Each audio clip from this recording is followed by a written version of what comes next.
बहू ने बेटे पर जादू कर दिया है। एक दिन प्रोफेसर साहब के रिश्तेदार एक औरत उन उनसे मिलने आई जिसके बेटे की शादी हुई कुछ महीने ही हुए थे। कहने लगी, मेरा बेटा हमारी एक भी बात नहीं सुनता, लेकिन वह अपने ससुराल रालियों की बहुत इज्जत करता है। अपने सास ससुर और पत्नी की हर बात मानता है।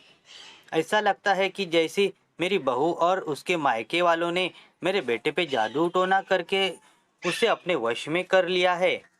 प्रोफेसर साहब को औरत की बात सुनकर बहुत गुस्सा आया, लेकिन वह खामोश रहे और पूछने लगे, तुम्हारे बेटे के कमरे में जो बेड है वह किसका है?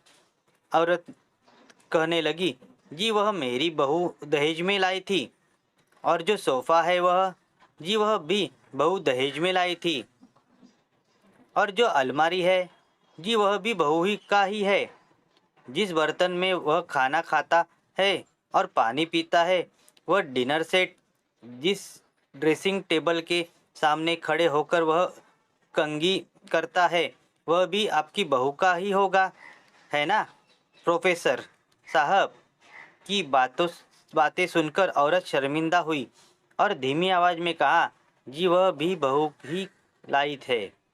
प्रोफेसर साहब मुस्कुराए और कहने लगे, बहन, आपका बेटा सोता है अपने ससुर के दिए हुए बिस्तर पर, वह बैठता है अपने ससुर के दिए हुए सोफे पर, उन्हीं के दिए हुए बर्तनों में खाना खाता है और पानी पीता है।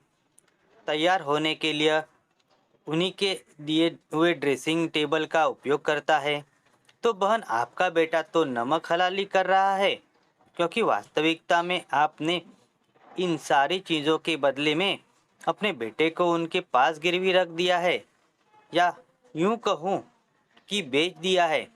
जब आपका बेटा हर छोटी से छोटी और बड़ी से बड़ी चीज़, जैसे बेड, सोफ़ा, बिस्तर, कंबल, चादर, बर्तन, यहाँ तक के कंघी भी अपने ससुराल वालों का दिया हुआ उपयोग कर रहा है, आपने उसकी खुददारी उसी दिन मार दी थी जिस दिन यह सारा सामान आप ट्रक भरकर बड़ी खुशी के साथ अपने घर ले आई थी। तो फिर जब आपका बेटा अपने ससुराल वालों की नमक हलाली कर रहा है, तो उसके आपको कोई तकलीफ नहीं होनी चाहिए। और यह जादू टोना वाली बात तो भूल ही जाओ। अगर बेटा पैदा कर लिया, शादी के लिए लड़की भी ढूंढ ली, तो सामान भी खुद ही बनाते। कम से कम उसे दूसरों से नमक हलाली तो नहीं करनी पड़ती, और उसकी खुददारी तो जिंदा रहती। दूसरों के सामान पर मज़े करने वाले से आप कौन सी वफादारी और गैरत की उम्मीद लगा रही हो? प्रोफेसर के शब्द ये थे, या पिघला हुआ शीशा। ऐसा लग रहा था कि वह समाज के हर दहेजखोर आदमी के मुंह पर तमाचा मार रहे हो। मुझे जीवन में पहली बार दहेज ए लानत का सही अर्थ समझ में आया।